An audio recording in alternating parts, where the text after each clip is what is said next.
Time to answer your pet questions this afternoon. Joining us this afternoon is Emily Steffen from the Falls Road Animal Hospital. Hi. Good afternoon. And who's this? This is Leo. He's about 3 months old. He's not up for adoption. Oh. He does have a home already, but there are a lot of adoptable pets at the Baltimore Humane Society, which I think is where Leo came from. So. Okay. All right, well, let's get to our questions. I feel like my cat never drinks water. How do I know if she's getting enough, and how can I get her to drink more water?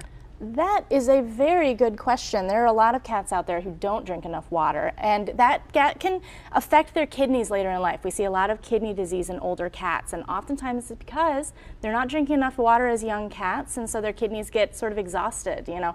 So a lot of cats are interested in flowing water. They actually make cat dishes that have a sort of constant flow. It's kind of like a little stream that's flowing, a fountain kind of. A lot of cats enjoy wet food, and you can add water to their wet food so that every time they have a meal they get that extra bit of water, which can be really good for them. The only bad thing about wet food is for their teeth, so you got to be sure to brush your cat's teeth if they're eating a lot of wet their food. Teeth? Oh, definitely. That seems impossible. Yes. Okay.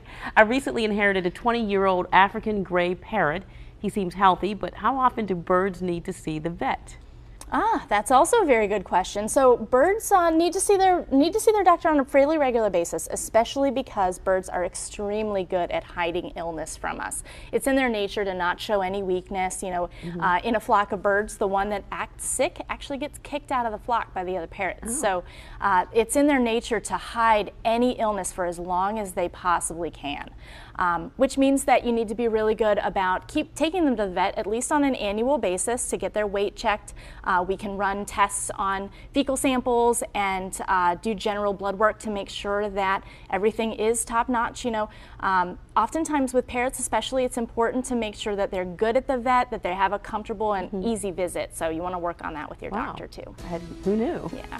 All right, thank you for coming in. Thank Thank you, Leo. Good job, Leo.